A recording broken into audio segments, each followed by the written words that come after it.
Kita memulai pola penanganan korupsi itu dengan merubah mindset dari aspek-aspek yang bersifat pemborosan anggaran menjadi belanja-belanja yang efektif. Saudara, sekarang saya sudah bersama dengan Gubernur Jawa Barat, Kang Deddy Mulyadi. Ya. Benar ya sekarang? Iya, baik. Kang, sambil jalan boleh. Ini kan salah satu pembahasan hari ini atau materi akan ada dari Komisi Pemberantasan Korupsi jam 7 malam. Kapolri, betul. Kemudian Komisi Pemberantasan Korupsi.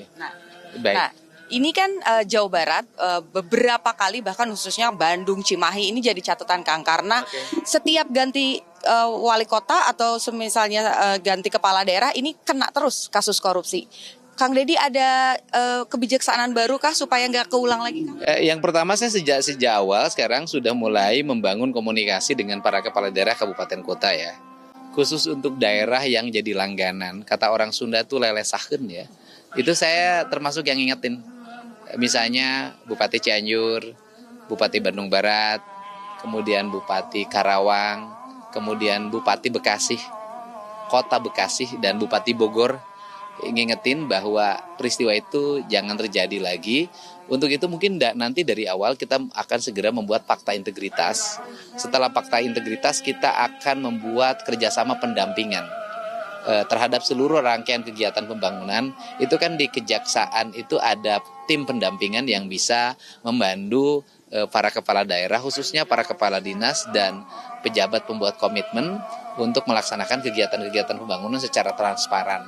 Dan sebenarnya apa yang saya sampaikan selama ini melalui media sosial itu kan sebenarnya bagian dari membangun transparansi agar publik punya kepercayaan yang tinggi dengan melakukan pola perubahan.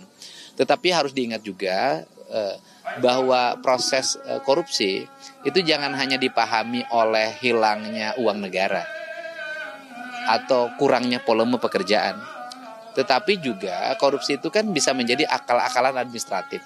Saya memberikan contoh misalnya pembangunan jalan kurang volume pekerjaannya, misalnya dari 100 km itu kurang volume 5%. Barangnya masih ada, masih dinikmati oleh warga.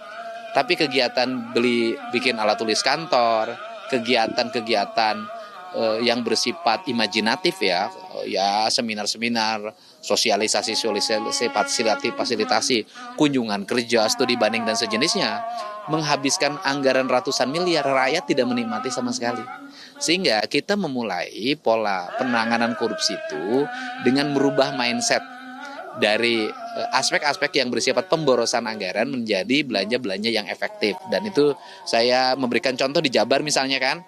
Sebelum saya analisis, belanja yang tidak penting itu mencapai 5,5 triliun.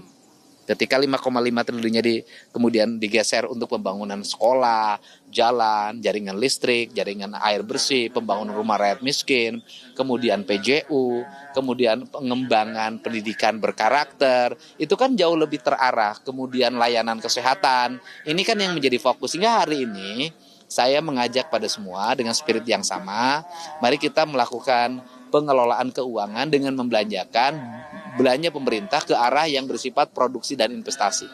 Nah, tapi Kang, urusan soal transparansi, soal kemudian ada pendampingan dari Kejaksaan atau dari KPK itu sudah dari lama sudah kita dengar juga, baik itu dari KPK ataupun juga dari Kejaksaan. Tapi rantainya nggak keputus nih, Kang. Ya. Masih tetap ada pihak swasta yang iseng supaya dapat tender, kepala daerah juga tergoda. Nah, kira-kira apa yang biar ada efek jerahnya gitu, Kang? Ya, kalau gini, seluruh rangkaian dilakukan saja secara terbuka.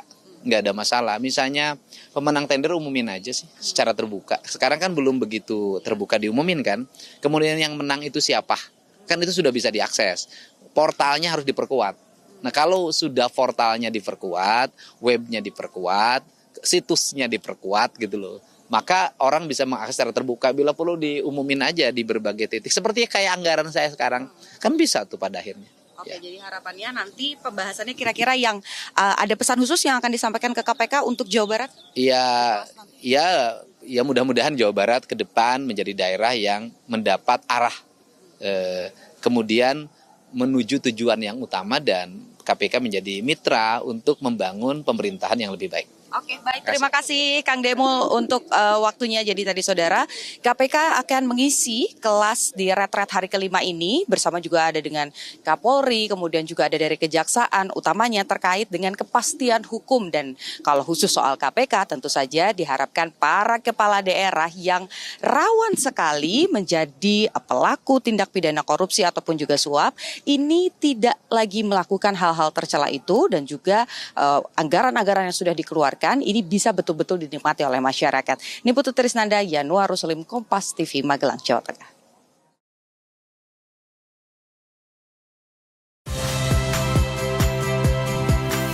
Saya Ihsan Sitorus. Saksikan program-program Kompas TV melalui siaran digital, pay TV, dan media streaming lainnya. Kompas TV, independen, terpercaya.